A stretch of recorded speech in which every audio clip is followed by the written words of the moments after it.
পুলিশের যে একটা গর্বের যে পোশাক আপনারা গর্ববোধ করতেন এই পোশাক পরে, সেই পোশাকটি এখন পরতে পারছেন না, এই পরিস্থিতি কেন হলো?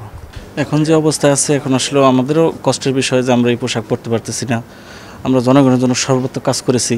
আপনারা জানেন যে পূর্বে যখন করোনার সময় ছিল বা বিভিন্ন ক্রাইসিস মুভমেন্টে আমরা সবচেয়ে আগে আসছি আমরা পুলিশ। এখন এই পুলিশের পোশাক পরতে পারতেছি না, এটা আমাদের কষ্টের বিষয়। বিভিন্ন সিনিয়র অফিসার বা বিভিন্ন কারণে আপনারা জানেন। তো আমরা চাই যে অতি তাড়াতাড়ি আমরা এটা পড়তে পারবো, ইনশাল্লাহ জনগণের মাঝে ফিরে আসতে পারবো। উপর মহলের কিছু কারণে যে সিনিয়রদের স্যারের অবৈধ কিছু আদেশ বা সরকারের বিভিন্ন কারণে এরকম হয়েছে, যেটা আমাদের পুলিশ ডিপার্টমেন্টকে একটা ওর পেছনে ফেলে দিয়েছে বা আমাদের গর্বের জায়গাটা এখন নাই। তবে আমরা ইনশাল্লাহ পূর্বের জায়গায় ফিরে আসবো, জনগণের সাথে একসাথে কাজ করি ইনশাল্লাহ। 100% কপার কন্ডেন্সারে তৈরি ভিশন ফ্রিজ, তাই গুণে মানে অটুট থাকে বছরের পর বছর। একটু অস্বস্তির মধ্যে সবাই আছেন, কিন্তু আমরা আলহামদুলিল্লাহ আশাবাদী যে খুব শীঘ্রই এটা স্বাভাবিক হয়ে যাবে। আমি পুলিশের ক্ষেত্রে আর কি বলছি, সাধারণ মানুষ তো অবশ্যই স্বাভাবিক অবস্থায় আছেন।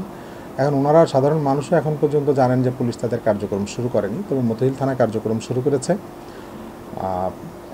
আস্তে আস্তে আর একটু স্বাভাবিক হয়ে যাবে। একটু ভীত সন্ত্রস্ত আছেন, আপনি জানেন সমস্ত ঘটনাগুলো মিলিয়েই এটার কারণেই একা একা চলাফেরা করতে পারছে না। আর তো ইউনিফর্ম পরলে তো সবাইকে দেখা যায়, একটু তো সময় লাগবে এই পরিস্থিতিটা স্বাভাবিক হতে।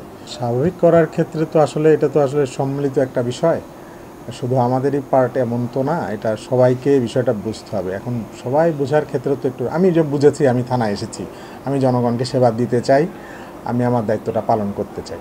ঠিক এরকমভাবেই সবাই যখন আসবেন, আস্তে আস্তে সবাই যখন আসবেন, তখন বিষয়টা স্বাভাবিক হয়ে যাবে।